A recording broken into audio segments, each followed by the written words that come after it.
एक साधक ने प्रश्न पूछा है। ये कहते हैं कि दृष्टि विशुद्धि क्या है? इसको विस्तार से समझाइए।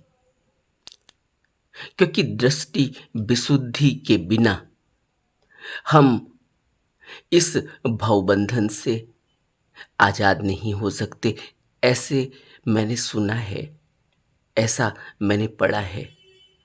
यह दृष्टि विशुद्धि क्या है, इसको मैं कैसे समझ सकता हूं? आप समझाइए।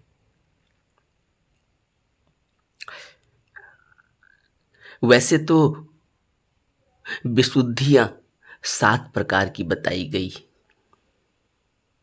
उन 7 प्रकार की विशुद्धियों में दृष्टि विशुद्धि भी एक है। दृष्टि विशुद्धि यानी पंचस्कंद को यथार्थ रूप से देखने को दृष्टि विशुद्धि कहते हैं। अब पंचस्कंद क्या है, पंचस्कंद को कैसे देखा जाता है? तो पहले बात करते हैं कि पंचस्कंद क्या है।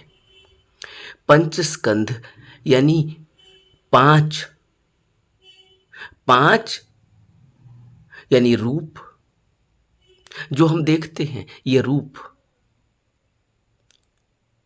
और रूप यानी इस शरीर में जो वेदना होती है और जो इंटेलेक्ट होता है, जो संज्ञा होती है, संस्कार होता है और विज्ञान होता है, इसे हम पंचस्कंद कहते हैं। पंचस्कंद का अर्थ है नाम रूप।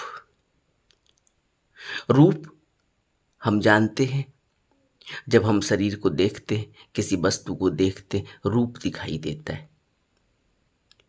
और नाम, नाम में बाकी 4 चीजें आ जाती हैं, वेदना, संज्ञा, संस्कार और विज्ञान। इस तरह ये पंचस्कंद बना। इसको नाम रूप भी कहते हैं और इसको नाम को अलग से डिफाइन करने के लिए वेदना, संज्ञा, संस्कार और विज्ञान, इनसे मिलकर नाम बनता है। और रूप यानी शरीर, स्थूल जो भी दिखाई देता है। यह नाम रूप को हम पंचस्कंद कहते हैं।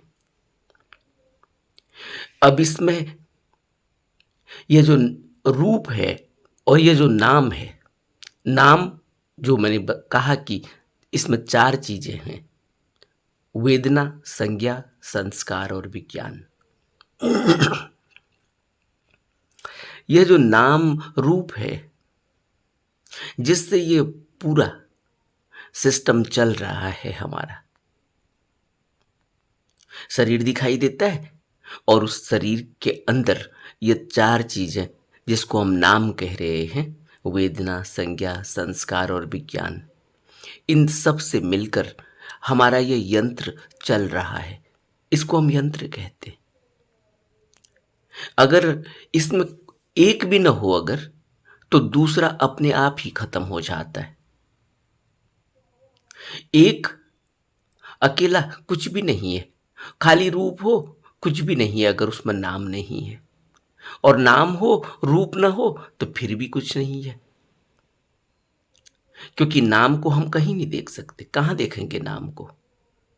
वेदना, संज्ञा, संस्कार, विज्ञान कहीं दिखाई थोड़ी देता है,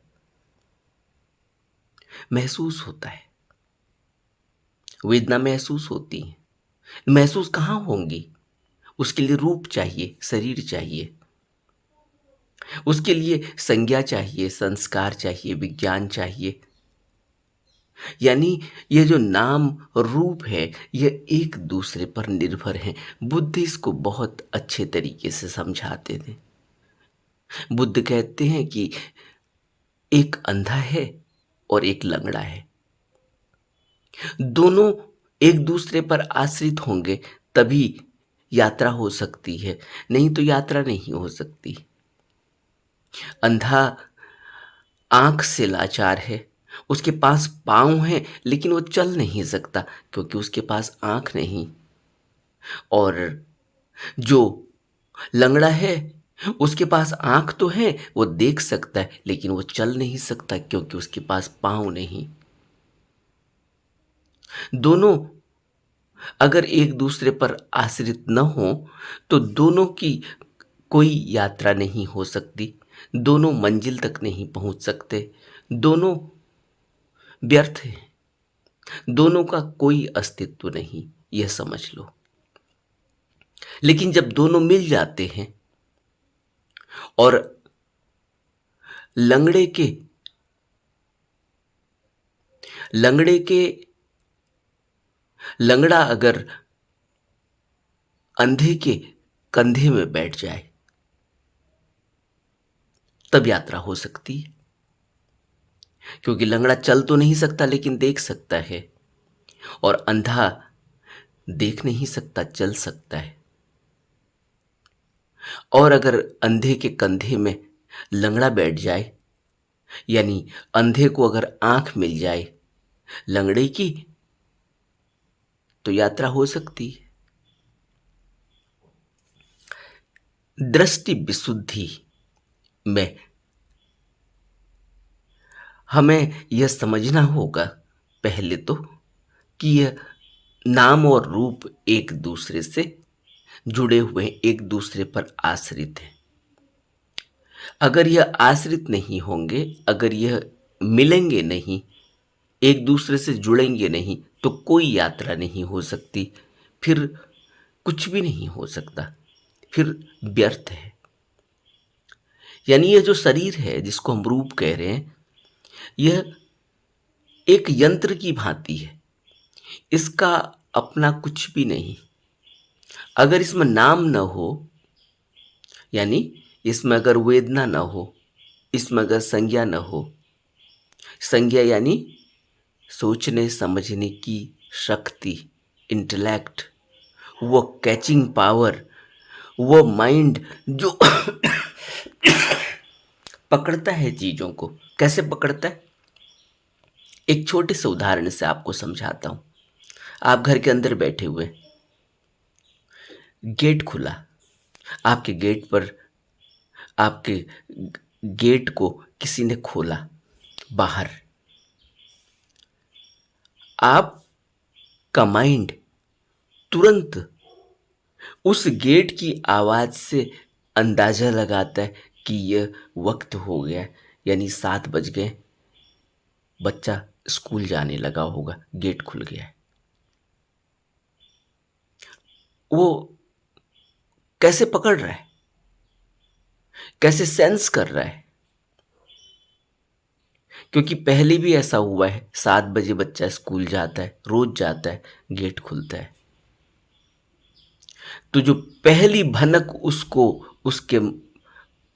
उसको मिलती है कि जैसे ही गेट खुलता है 7 बजे, वो यह समझ रहा है कि बच्चा स्कूल जाने लगा, गेट खुल गया। वो अंदर बैठा हुआ है, उसने बच्चा देखा नहीं, उसने गेट खोलते हुए किसी को देखा नहीं, उसने सिर्फ गेट के खुलने की आवाज सुनी है। इसको हम कहते हैं संज्ञा। और इतनी सी बात नहीं है संज्ञा, संज्ञा सब कुछ ही है।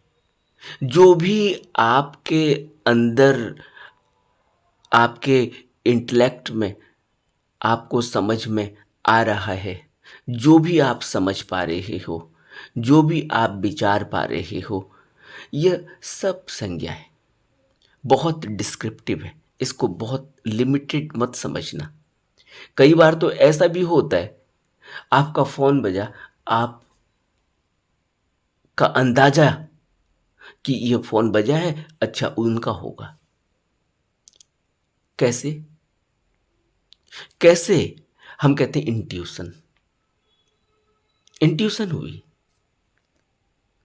लेकिन हम ये सब अनुभव तो कर रहे हैं, लेकिन कभी इस सब को हमने इतनी गहराई में अपने जीवन में सोचा समझा विचारा नहीं, क्योंकि हमें ज़रूरत ही नहीं। हम तो ये सोचते हैं कि ये मिला हुआ है, बस इसका इस्तेमाल करो। इसलिए बुद्ध हमें सावधान करते हैं, खबरदार करते हैं कि ये जीवन जो मिला है बहुत ही सौभाग्य से मिलता है, और इसको व्यर्थ के धंधों में बर्बाद कर देना, सबसे व्यर्थ का धंधा बुद्ध क्या कहते हैं, किसको कहते हैं? सबसे व्यर्थ का धंधा वह जिससे मनुष्य भवबंधन में और भी उलझता और फंसता चला जाता है। इसलिए बुद्ध ने अपने भिक्षुओं को बहुत स्पष्ट निर्देश दिया था कि भिक्षु काम संबंध न बनाए, यौनाचार में न उलझे, क्योंकि काम वासना से संसार निर्मित होता है। काम वासना से भवबंधन दृढ़ हो जाता है। काम वासना से ही तो सब बनता है, फैलता है, पसारा होता है। मैथुन चर्य भिक्षुओं के लिए बुद्ध ने निषेध किया। बहुत बातें निषेध और भी की, लेकिन मैथुन चर्य विशेष रूप से भिक्षुओं के लिए नहीं है। कारण सिर्फ इतना ही मुख्य समझो कि काम वासना से, मैथुनचर्य से संसार का निर्माण होता है। मनुष्य फंस जाता है।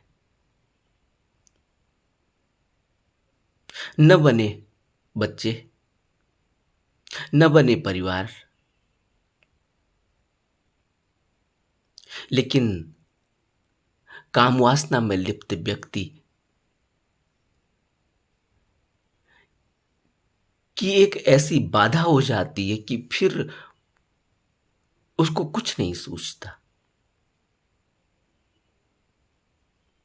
एक बाधा पड़ जाती है यात्रा में। लेकिन संसारी व्यक्ति को तो कुछ फर्क ही नहीं पड़ता, उसको पता भी नहीं चलता। उसके लिए अभी भी वो अगर इस बात को सुनेगा तो उसके लिए ये बात बिल्कुल ही व्यर्थ होगी। फिर वो एक और प्रश्न उठाएगा, क्या फिर जो व्यक्ति घर परिवार में रहता है वो कभी बुद्ध के मार्ग पर नहीं चल पाएगा? और बुद्ध इस प्रश्न पर भी स्पष्ट करते हैं कि भिक्षु का जीवन तो एक चमकते हुए हीरे की तरह है, उसका कोई मूल्य नहीं। गृहस्थी और भिक्षु को तोला नहीं जा सकता। भिक्षु तो चमकता हुआ हीरा है। अगर वो भिक्षु है, बाद में उन्होंने भिक्षु को भी स्पष्ट किया कि भिक्षु का अर्थ यह नहीं कि सर घुटा लेना, चीवर पहन लेना, भिक्षा पात्र ले लेना, यही भिक्षु नहीं है। भिक्षु, जब बुद्ध कह रहे हैं कि भिक्षु का जीवन तो एक चमकते हुए हीरे की तरह है, और गृहस्थ तो उलझा हुआ है, उत्तरदायित्व में उलझा हुआ है। उसकी परेशानियां, उसका उलझन यही है कि उसने चुनाव किया काम वासना का, उसके साथ चलने का। लेकिन बुद्ध ने स्पष्ट किया कि कोई भी व्यक्ति, वो परिवारजक हो, परिवार में रहता हो, घर गृहस्थी में रहता हो, अगर वो बुद्ध के बताए हुए अनुशासन निर्देश का पालन कर रहा है, अगर वो सील के नियमों का पालन कर रहा है, अगर वो निरंतर अभ्यास कर रहा है, तो वह भी निर्वाण को प्राप्त हो सकता है। और ब्राह्मण भारद्वाज इसका सबसे बड़ा उदाहरण है। वो एक गृहस्थ आदमी है, और उस गृहस्थ आदमी ने बुद्ध के रहते रहते ही आध्यात्म की ऊंचाइयों को छुआ, और वह एक बहुत बड़ा उदाहरण है। इसलिए बुद्ध कहते हैं कि गृहस्थी हो तब भी वह निर्वाण को प्राप्त कर सकता है, अगर वो अनुशासन, नियम, संयम, शील और अभ्यास पर निरंतर बना रहता है। तो यह जो नाम और रूप है, यानी नाम हम जब कहते हैं तो पूरा मन उसमें आ जाता है, रूप जब हम कहते हैं उसमें पूरा शरीर आ जाता है। यानी शरीर और मन जब मिलते हैं तब यह अंधा और लंगड़े की कहानी, अंधा और लंगड़ा मिल जाते हैं, अंधे के कंधे पर लंगड़ा बैठ जाता है, तब फिर यात्रा हो सकती है संसार की। बुद्ध इसको एक और तरीके से समझाते थे, वह भी हमें समझना चाहिए। बुद्ध कहते हैं कि अगर एक नष्ट हो जाए, अगर लंगड़ा या अंधा इनमें से एक नष्ट हो जाए तो दूसरा भी अपने आप नष्ट हो जाता है। माना कि जुड़ गए, लंगड़ा अंधे के कंधे पर बैठ गया और यात्रा शुरू हो गई, लेकिन अगर इसमें से एक भी गिर गया, एक भी अगर न रहा, तो फिर दूसरा स्वतः ही खत्म हो जाता है। तब बुद्ध कहते हैं समझाने के लिए कि जैसे डंडे से नगाड़ा बजाया जाता है, डंडा अलग है, नगाड़ा अलग है, और नगाड़े से निकला हुआ शब्द भी, जब डंडे से नगाड़ा बजता है, जब डंडे को नगाड़े में मारा जाता है, तो जो शब्द निकलता है वह अलग है। वो न तो डंडे में है न नगाड़े में। और नगाड़ा और शब्द भी मिले हुए नहीं है, शब्द और डंडा भी मिले हुए नहीं है, लेकिन जैसे ही नगाड़े से डंडा मिलता है तब एक शब्द निकलता है। नगाड़ा शब्द से शून्य है, वैसे डंडा भी शून्य है। इसी तरह से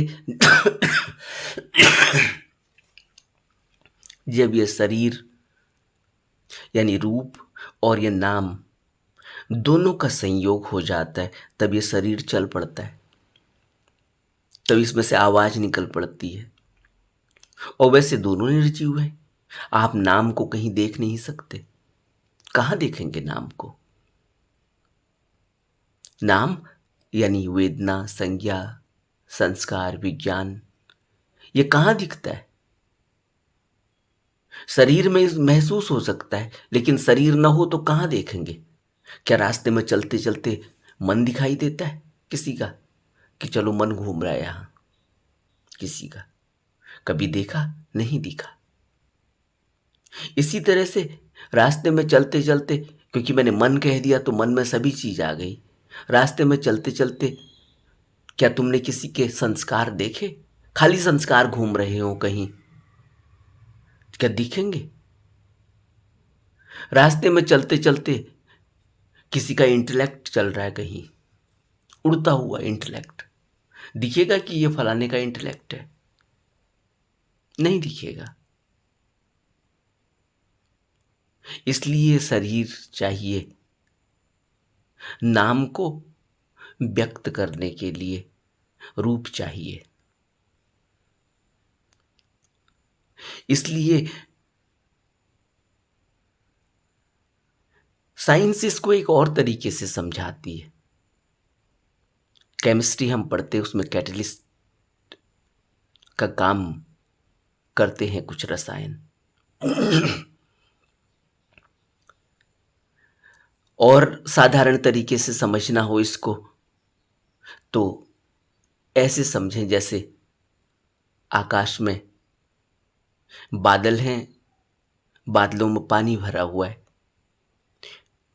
पानी तो हमें नहीं दिखाई देता, बादल हमें दिखाई देता है। लेकिन बादल पानी के बिना नहीं है। बादल में पानी है तभी वो बादल बना।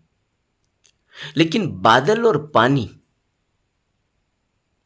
जब यह अलग होता है, जब यह टूटता है, जब यह जमीन पर गिरता है, तो उसके लिए एक कैटलिस्ट का काम करती है बिजली। आपने देखा होगा कि जब बारिश होती है तो उससे पहले बिजली चमकती है। वो बिजली जब चमकती है, अब वो बिजली बादल का हिस्सा भी नहीं है, वो बिजली पानी का हिस्सा भी नहीं है। वो पानी में भी बिजली है, वो बादल में भी बिजली है। अब उसको क्या कहेंगे? लेकिन जैसे ही वो बिजली कड़कती है, पानी और बादल अलग हो जाता है। ये बिजली कैटलिस्ट का काम करती है। ऐसे ही जैसे डंडा नगाड़े पर पड़ता है तो शब्द निकल रहा है, एक आवाज निकल रही है। वो आवाज वैसे नगाड़े में नहीं है। नगाड़े में कहीं आवाज का पता नहीं चलेगा, डंडे में कोई आवाज का पता नहीं चलेगा। लेकिन डंडे को नगाड़े में मारने से आवाज पैदा होगी। इसी तरह से यह जो दृष्टि विशुद्धि जिसको ये कह रहे हैं, क्या है? ये दृष्टि विशुद्धि यही है कि यथार्थ रूप से हमें दिखे। जैसे मैंने कहा कि गेट खुला घर का, हम अंदर कहीं कमरे में बैठे हुए, गेट की आवाज हुई उससे पहले ही मन में एक बात आ गई कि यह व्यक्ति आया या यह व्यक्ति गया। इतनी जल्दी रिस्पॉन्स कहां से आया?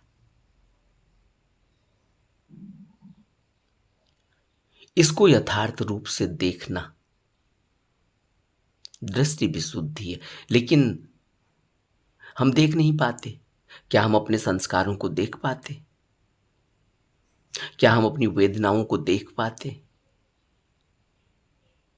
क्या हम अपने विज्ञान को देख पाते? अब इस देखने के लिए हमें क्या चाहिए? बुद्ध हमें इस दृष्टि को पैदा करने के लिए के संबंध में कुछ निर्देश देते हैं कि इसके लिए सबसे पहले तो विद्या होनी चाहिए, यानी ज्ञान होना चाहिए। कौन सा ज्ञान? ज्ञान बाहरी भी है, ज्ञान आंतरिक भी है। तो बुद्ध कहते हैं कि एक ऐसा ज्ञान जो आंतरिक है, जिससे अज्ञान रूपी अंधकार मिट जाता है, ऐसा प्रकाश रूपी ज्ञान चाहिए। और तभी दृष्टि विशुद्धि होगी। हम देखते हैं, हमें दिखाई नहीं देता। हालांकि हम कहते तो हैं कि हमारी आंखें 6x6 हैं, सब देख रही है। लेकिन हकीकत क्या है? हकीकत यह है कि हम देख ही नहीं पाते। हम कहाँ देख पाते हैं? क्योंकि हम जो देख रहे हैं, जो कर रहे हैं, बाद में जब उसके परिणाम आते हैं तो हम हमें लगता है कि हम तो उलझ गए। हम सोच रहे हैं कि हम सही देख रहे हैं, अच्छा कर रहे हैं, लेकिन जब उस अच्छे का फल मिलता है तो हमें लगता है कि अरे ये तो अच्छा था ही नहीं। कितनी खुशी होती है जब घर में बच्चा आता है। बहुत से लोग तो मनोकामना करते हैं, उनकी मनोकामना पूरी हो गई, बच्चा आ गया। लेकिन बच्चा जब आता है तो खुशियां ही थोड़ी लाता है। जब उसके बाद दुख मिलना शुरू होता है, खुशी मिलनी शुरू होती है तो ठीक है, मिलती ही है, क्षण भर ही है। और दुख भी मिलता है, वो भी क्षण भर ही है, वो भी मिलता है। और इस दुख सुख में फिर एक महादुख मिलता है, क्योंकि जन्म हुआ है तो मृत्यु भी होगी, तो महादुख आ जाता है। दुख आना ही है, क्योंकि सुख बना ही नहीं रहेगा, क्योंकि जन्म जन्म ही नहीं रहेगा। जन्म अगर हो गया तो मृत्यु तो होगी ही होगी। आज हो, कल हो, परसों हो, 20 साल में हो, 50 साल में हो, 100 साल में हो। और जब मृत्यु होगी तो महादुख हो जाएगा, उसकी फिर कोई भरपाई नहीं होगी। तो सुख जितना जितना भी दिखाई दे, उसके पीछे महादुख तो है ही। सुख जन्म का मालूम प्रतीत होता है,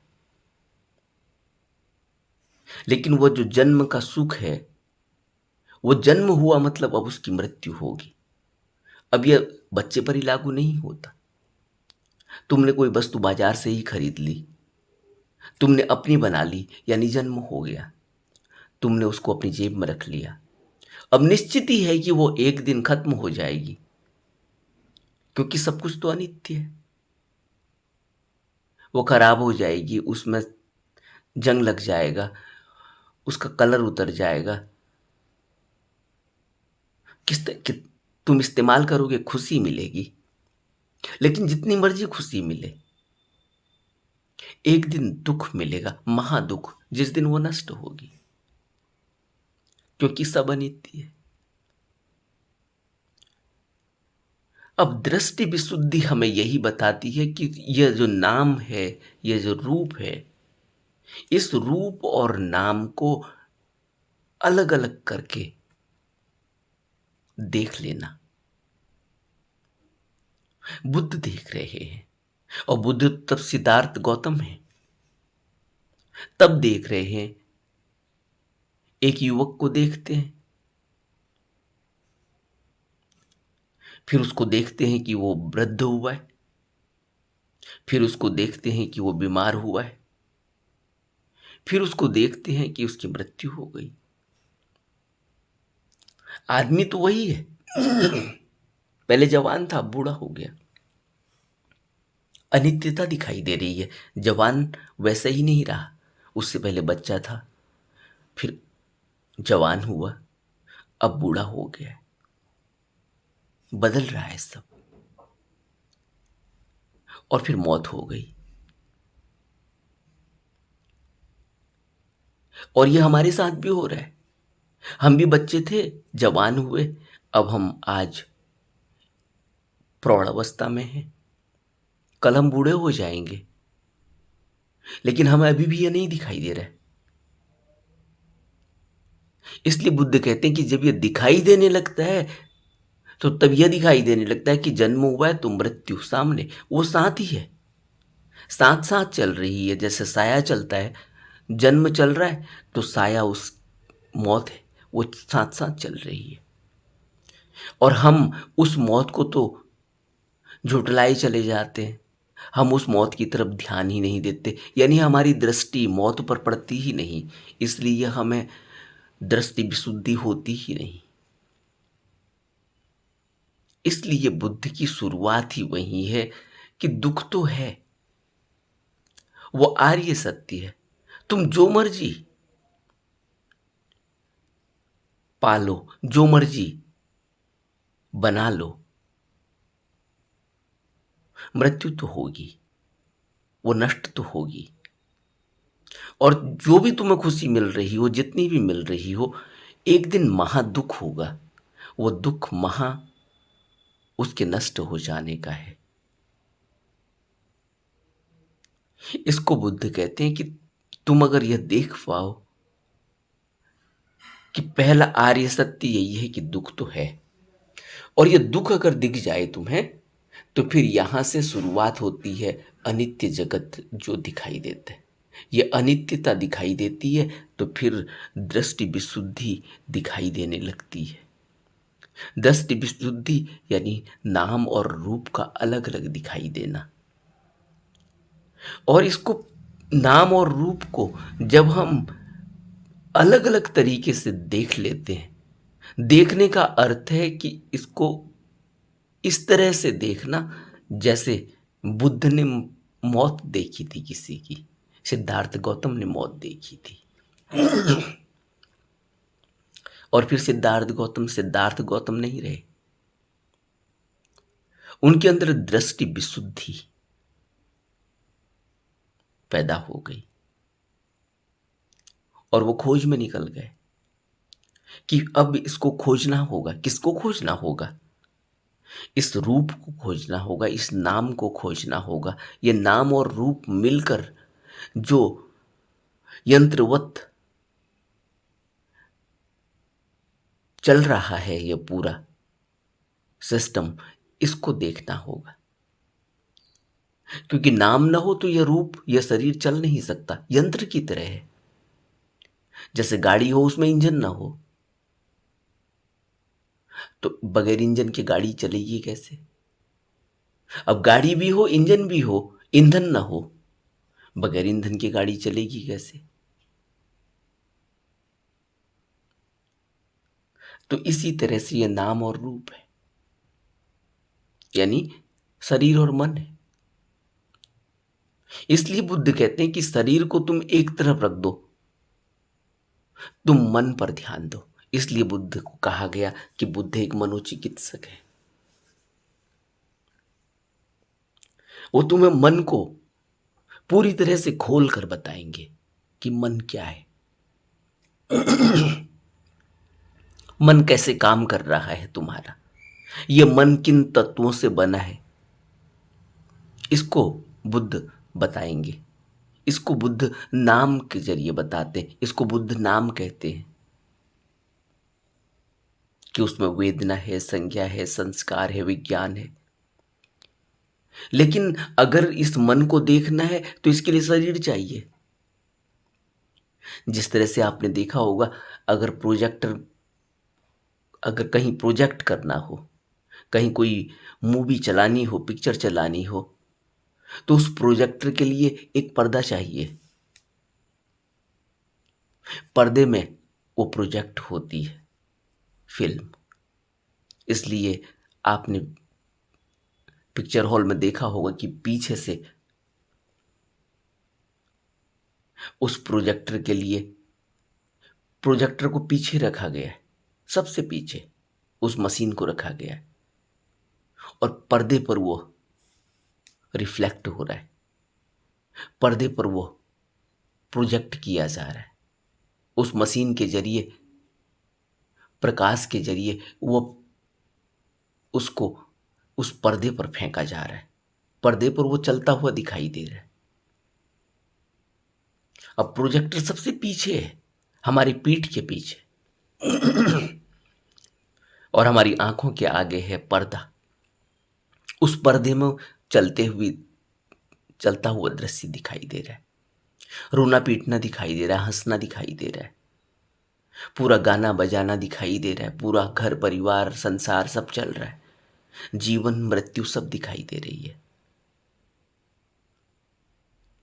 और हम बीच में बैठकर देख रहे हैं, आगे पर्दा है, पीछे प्रोजेक्टर है। हम प्रोजेक्टर भी नहीं है, हम पर्दा भी नहीं है, और हमें जो दिखाई दे रहा है, हम ये देख रहे हैं कि ये सब एक पिक्चर है, एक फिल्म है, सब बनाया हुआ है, बनावट है सब।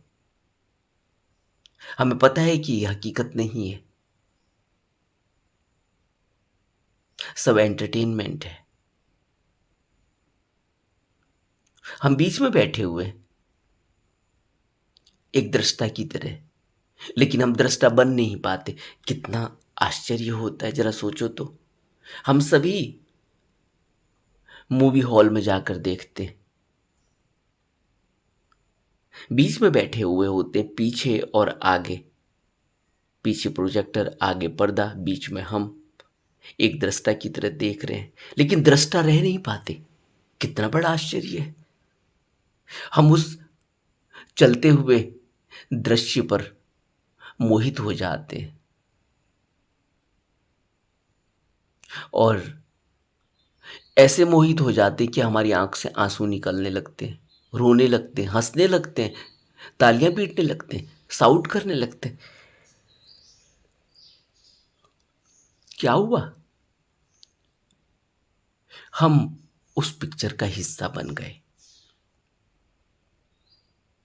ऐसे ही हम अपनी जिंदगी में भी हिस्सा बन जाते हैं, भूल जाते हैं। इसलिए बुद्ध क्या कह रहे हैं? यह प्रश्न तो उठा कि यह तो बहुत आसान है, जिस तरह से मैंने समझाया लगता है कि बहुत आसान है। ऐसे ही बुद्ध से आनंद ने भी कह दिया कि प्रतीत्य समुत्पाद जो आप समझा रहे हो तो बहुत ही आसान है, आसानी से समझ में आने वाली बात है। बुद्ध कहते हैं कि आनंद, यह प्रतीत्य समुत्पाद बहुत गंभीर है और ये इतना, जितना सरल तुम समझ रहे हो इतना सरल नहीं है। इसको न समझने की वजह से ही यह भवबंधन पैदा होता है और मनुष्य बार बार इसमें उलझता और फंसता चला जाता है, इससे बाहर नहीं निकल पाता। तो ये मत कहो कि यह आसान है। इसको न समझने की वजह से ही बंधन पैदा हुआ है और भव बंधन जन्मों जन्मों का बंधन, और मनुष्य निर्वाण तक नहीं पहुंच पाता। अब कितना आसान लगता है, हम तो मूवी देख रहे हैं, बीच में बैठे हुए हैं, पता है कि सब काल्पनिक है, उसके बावजूद भी रो भी रहे हैं, हंस भी रहे हैं, साउट भी कर रहे हैं, तालियां पीट रहे हैं। कैसा लगता है ये सब? इसलिए बुद्ध कहते हैं कि ये प्रज्ञा जब खुलती है तब सम्यक दृष्टि पैदा होती है, तब दृष्टि विशुद्धि होती है। और प्रज्ञा कैसे खुलती है, इसको बुद्ध ने बहुत डिटेल में हमें बताया कि प्रज्ञा अंग है अभ्यास का, अभ्यास से खुलती है। अभ्यास चाहिए। फिर वही बात आ जाती है बुद्ध वचन की, सत्पुरुष की संगति, धम्म का श्रवण, फिर चिंतन और मनन पैदा होता है, फिर ज्ञान दर्शन पैदा होता है, उस ज्ञान दर्शन से चिंतन मनन पैदा होता है, तब श्रद्धा पैदा होती है, विश्वास पैदा होता है। ऐसे कदम आगे बढ़ते हैं। इसलिए संगति चाहिए सत्पुरुष की, उसकी जो जानता है। जो जानता है वही तो बता पाएगा। जब हम जानते ही नहीं तो हमें कोई ऐसा चाहिए जो हमें बताए। जब हम जानेंगे तब हम उस पर अमल करेंगे। तो पहले ऐसा तो मिले कोई जो जानता हो। लेकिन हम स्वीकार कहाँ कर पाते हैं जिसको, उसको जो जानता है। और न तो हम यह देख पाते कि वह कितना जानता है। इसलिए हमें पहले श्रद्धा ही करनी होती है। इसलिए बुद्ध ने कहा कि श्रद्धा पहला कदम है। श्रद्धा आध्यात्म की तरफ बढ़ने के लिए बीज की तरह है। श्रद्धा चाहिए। अगर श्रद्धा ही ना हो तो बीज ही नहीं है, फिर उस कुछ नहीं हो सकता आगे को। इतनी श्रद्धा तो चाहिए कि मैं उठ के उस तक पहुंच सकूं, जाकर उसको देख सकूं, कह तो सकूं, पूछ तो सकूं उससे, उसकी जो बोल है, उसकी जो वाणी है, उसको सुन तो सकूं। इतनी श्रद्धा चाहिए। आपने देखा जब हम किसी व्यक्ति को बिल्कुल ही इग्नोर कर देते हैं, हम उसको मानते ही नहीं, हमारे लिए वो कुछ भी नहीं। तो जब वो अगर कुछ बोल भी रहा हो तो हम उसकी तरफ ध्यान ही नहीं देते, हमारा उसके शब्दों पर हमारा ध्यान ही नहीं जाता, क्योंकि हमने पहले ही उसको बेवकूफ मान लिया है। होता है ना हमारे साथ ऐसा। इसलिए सबसे पहला कदम है श्रद्धा। कि हम खड़े होकर, रुक कर, एक पल के लिए उसके शब्दों को अपने अंदर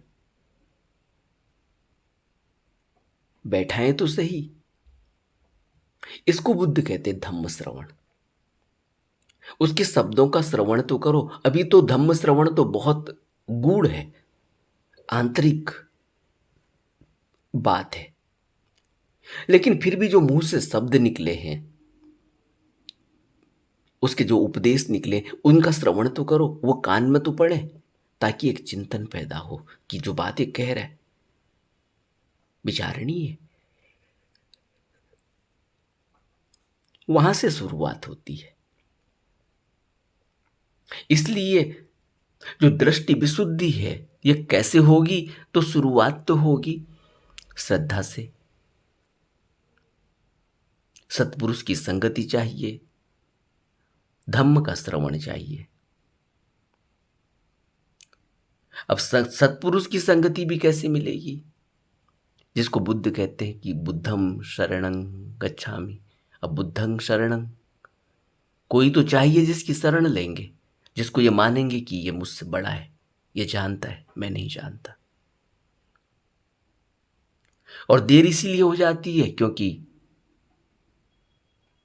मैं और मेरी यानी आत्मभाव यानी अहंकार इतना प्रबल हो जाता है कि हम ये मान ही नहीं पाते कि वो जानता है, मैं नहीं जानता। इसलिए और बड़ी मुश्किल है। इसलिए अहंकार सबसे बड़ी रुकावट है आध्यात्म में, कदम ही नहीं बढ़ पाता।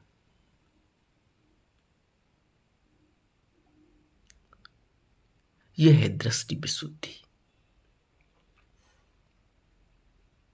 बहुत सब्जेक्टिव है, मैंने तो बहुत थोड़े में बताया। नमो बुद्धाय।